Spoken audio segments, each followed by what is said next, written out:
नमस्कार दोस्तों, मैं किशोर कुमार साहू। आप देख रहे हैं fluid mechanics and fluid machinery के वीडियो सीरीज। इस सीरीज में हम चैप्टर 6 के अंदर पाइप में होने वाले तरल प्रवाह के बारे में पढ़ रहे हैं।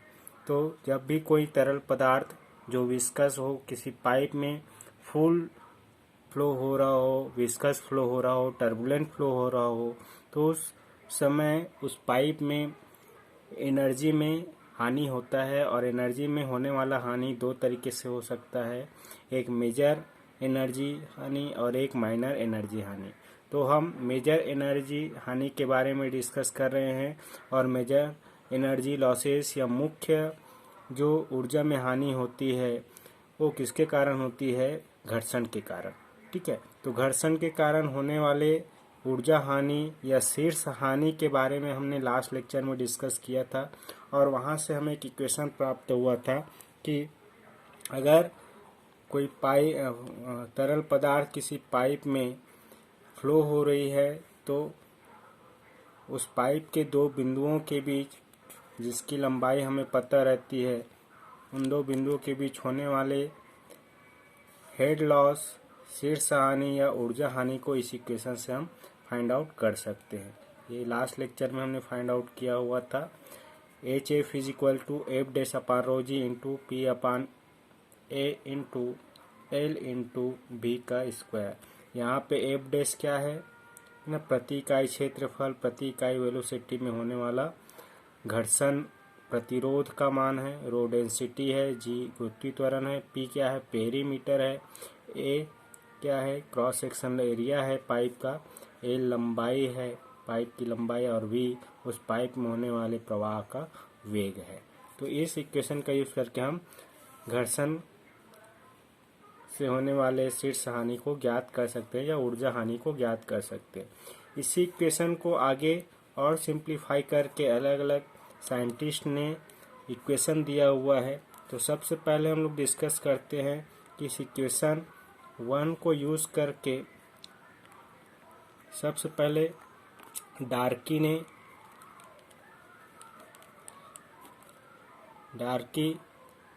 वेसबेक इनका पूरा नाम है, इन्होंने इसको फिर से सिंप्लीफाई करके एक समीकरण दिया, सूत्र दिया, जिसको डार्की वेसबेक सूत्र या डार्की फार्मूला कहते हैं। सिंपली डार्की फार्मूला इसको कह दिया जाता है। ठीक है, तो क्या हुआ, इन्होंने क्या किया, ये जो इक्वेशन है यहाँ पे P बाई ए क्या है, P अपान ए। P क्या है, P इज वेटेड पेरीमीटर, मतलब जितना एरिया या परिधि वेटेड है पाइप का, है ना, वो गीला है, जो वाटर के कांटेक्ट में है या द्रव के कांटेक्ट में है, वो वाला पेरीमीटर।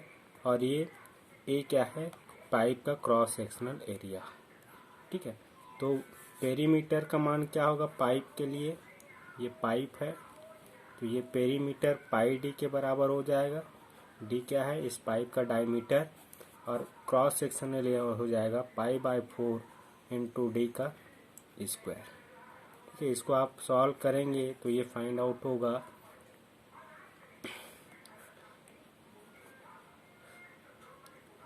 4 अपान डी। तो हम P बाई ए की जगह क्या लिख सकते हैं, 4 अपान डी लिख सकते हैं इस इक्वेशन नंबर 1 में।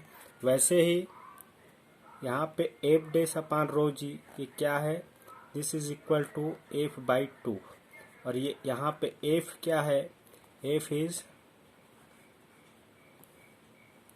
Coefficient of friction. फ्रिक्शन हो रहा है तो वहाँ पे घर्षण गुणांक भी बोल सकते हो, घर्षण गुणांक, या इसी को हम फ्रिक्शन फैक्टर भी बोल सकते हैं। This is also known as friction factor, घर्षण गुणांक। यहाँ पे एफ डैश अलग चीज है, एफ डैश क्या है, प्रति इकाई क्षेत्रफल, प्रति इकाई वेलोसिटी में होने वाला घर्षण प्रतिरोध है। अगर हम उसको एफ बाई 2 के टर्म में लिख रहे हैं तो यहाँ पे एफ क्या है, घर्षण गुणांक का मान है, जो कि हमें पता रहता है। तो इस टर्म को याद रखिएगा, एफ इज घर्षण गुणांक। ठीक है, अब ये पी बाई ए और एफ डैश रो जी का मान हम रखेंगे इक्वेशन नंबर 1 से। फ्रॉम इक्वेशन नंबर 1 हमें क्या मिलेगा,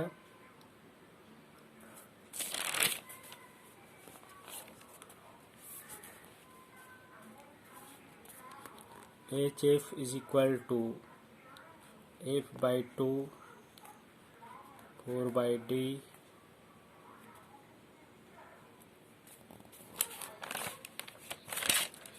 यहाँ पे थोड़ा सा मिस्टेक हुआ है।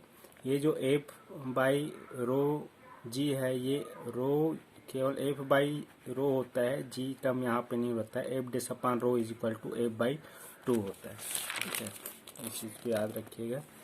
तो ये एफ बाई 2 जी हो जाएगा यहाँ पे 4 इंटू पी अपान ए की जगह 4 बाई डी रखेंगे, एल इंटू बी का स्क्वायर। ये इक्वेशन नंबर 1 से मिलेगा।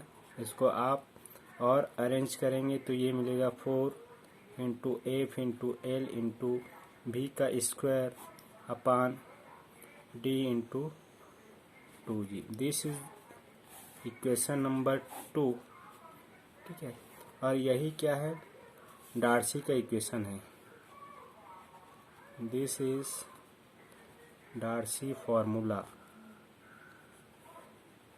इस फार्मूले का यूज़ करके हम लोग क्या कर सकते हैं, किसी पाइप में होने वाले घर्षण के कारण शेष हानि को ज्ञात कर सकते हैं। तो बेसिकली डार्सी फार्मूला का यूज़ करके हमें फ्रिक्शन हेड फ्रिक्शन लॉस या head loss due to friction h f की वैल्यू हम कैलकुलेट कर सकते हैं। यहाँ पे एच एफ क्या है, head loss due to friction या एनर्जी लॉस भी आप बोल सकते हो, हेड के फॉर्म में लिखा हुआ है ना, मीटर में ये होगा, एमएम या मीटर में। स्मॉल एफ क्या है, फ्रिक्शन फैक्टर घर्षण गुणांक है, या कोफिशिएंट ऑफ फ्रिक्शन भी बोल सकते हो। अब एफ का जो मान है वो किस पे डिपेंड करता है, रेनॉल्ड नंबर पे, है ना। F is the function of, it is function of Reynold number. Reynold number का एक फंक्शन है, उस पर डिपेंड करता है। तो एफ का मान क्या होता है, ये 16 अपान रेनॉल्ड नंबर होता है आर ई। और ये कब होता है, जब आर ई का मान क्या हो, 2000 से कम हो, ठीक है। और यदि आर ई का मान क्या हो, 4000 से 10⁶ के बीच हो, तो उस केस में एफ का जो मान होता है 0.079 बटा आर ई का घात 1/4 होता है। तो इस चीज़ को आपको याद रखना है। ये जो एफ का रिलेशन है, अगर एफ दिया नहीं है तो उस केस में ये रिलेशन आपको याद रखना है। ये F is equal to 0.079 upon R E to the power 1/4। ये कब होगा, जब आर ई का मान क्या हो, 4000 टू 10⁻6 के बीच में हो, ठीक है।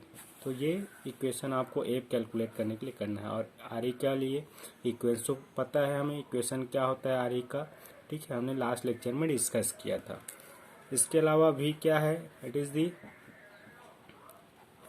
Mean velocity of flow in pipe, है ना। पाइप में जो प्रवाह हो रहा है उसका औसत वेग है या वेलोसिटी है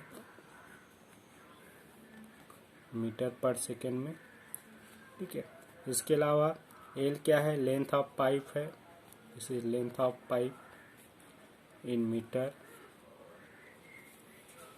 और डी क्या है, डायमीटर ऑफ पाइप है।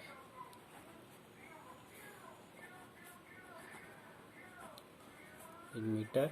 और जी क्या है, गुरुत्वीय त्वरण है ना, एक्सेलरेशन ड्यू टू ग्रेविटी है, जो कि वैल्यू इसका पता रहता है 9.81 मीटर पर सेकेंड स्क्वायर, ठीक है। तो इस इक्वेशन का यूज़ करके हम, ये रिलेशन आपको याद रखना है जब आप इस इक्वेशन का यूज़ करेंगे हेड लॉस कैलकुलेट करने के लिए, ठीक है। आई होप कि डार्की का इक्वेशन आपको समझ में आया होगा। सेकेंड जो इक्वेशन है वो है जेजी इक्वेशन। चेजी सूत्र बोलते हैं, चेजी फॉर्मूला। चेजी साइंटिस्ट का नाम है जिन्होंने ये इक्वेशन दिया हुआ है। तो उसी इक्वेशन का हम लोग यूज़ करेंगे। इक्वेशन नंबर 1 क्या था, है ना, head loss due to friction क्या था,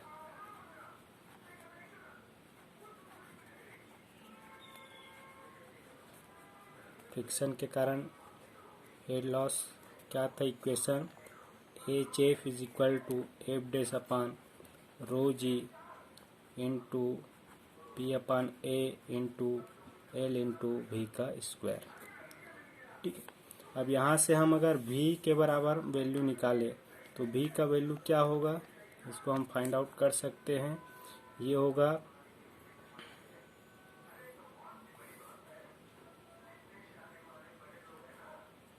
रो G upon F dash root of rho G upon F dash A upon P और एच एफ अपान एल, ये इक्वेशन हमें मिलेगा। ठीक है, दिस इज इक्वेशन नंबर 3। ठीक है, अब इस इक्वेशन नंबर 3 में चेजी ने कुछ मैनिपुलेट किया हुआ और कुछ कांस्टेंट के टर्म में उन्हें दिया हुआ, जैसे ए बाई पी। यहाँ पे ए बाई पी वाला टर्म क्या होता है, ये कहलाता है हाइड्रोलिक मीन डेप्थ या द्रवीय औसत ऊंचाई या गहराई, या इसी को हम द्रवीय त्रिज्या भी बोलते हैं। ठीक है, तो ये क्या हो जाएगा ये टर्म। ठीक है, ए अपान पी ये क्या है, एरिया अपान पेरीमीटर है। ठीक है, इसी को हम लोग बोलते हैं हाइड्रोलिक मीन डेप्थ, या इसी को कहा जाता है हाइड्रोलिक रेडियस। ठीक है, तो इसको हम सॉल्व करेंगे तो क्या होगा, ये पाई बाय 4 इंटू डी का स्क्वायर होता है अपान पाई डी होता है। फाइनली इसको सॉल्व करेंगे तो ये हमें क्या मिलेगा, डी अपान 4 मिलेगा। और इस वैल्यू को हम किससे डिनोट करते हैं, स्मॉल एम से। तो फाइनली हमें small M is equal to क्या मिलेगा, डी बाई 4, जो किसके बराबर है, ए अपान पी के बराबर। तो इस इक्वेशन को आपको याद रखना है, A by P hydraulic mean depth M D by 4 के बराबर होता है। ठीक है,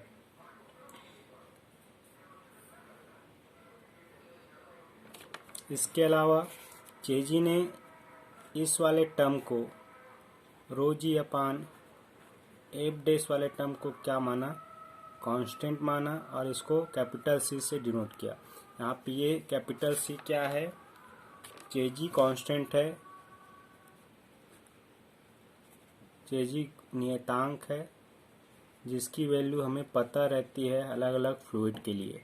ठीक है, तो ये इस टर्म को हम ऐसे लिख सकते हैं। इसके अलावा एच एफ अपान एल ये क्या है ना, प्रति इकाई होने वाले हेड लॉस को शो कर रहा है। This is head loss due to head loss per unit length of pipe, प्रति इकाई लंबाई पे होने वाला हेड लॉस शीर्षानी एच एफ अपान एल। इसको चेजी ने किससे डिनोट किया, स्मॉल आई से। तो इस इक्वेशन को आपको याद रखना है, ये वाला टर्म भी याद रखना है। तो फाइनली फ्रॉम इक्वेशन 3 क्या मिलेगा हमें, v is equal to capital C root M I. इस इक्वेशन को हम इस तरीके से लिख सकते हैं। ठीक है,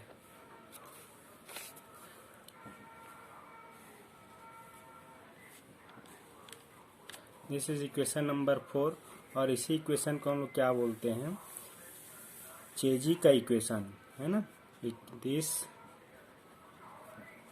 equation is known as Chezy's equation. ठीक है, यहाँ पे चेजी इक्वेशन का यूज़ करके हम फ्रिक्शन के कारण होने वाले हेड लॉस को कैसे कैलकुलेट करेंगे। जब आपको वेलोसिटी पता हो और ये चेजी कांस्टेंट पता हो तो हम आराम से हेड लॉस एच एफ का वैल्यू कैलकुलेट कर सकते हैं यहाँ पे आई का यूज़ करके। I is equal to H F upon L, ये आई वाला टर्म यूज़ करके यहाँ पे हेड लॉस को कैलकुलेट किया जाता है। ठीक है, आई होप आज का लेक्चर आपको समझ में आया होगा कि कैसे हम फ्रिक्शन के कारण होने वाले हेड लॉस को डार्की और चेजी इक्वेशन का यूज़ करके कैलकुलेट कर सकते हैं। Thank you for watching this video, keep smiling.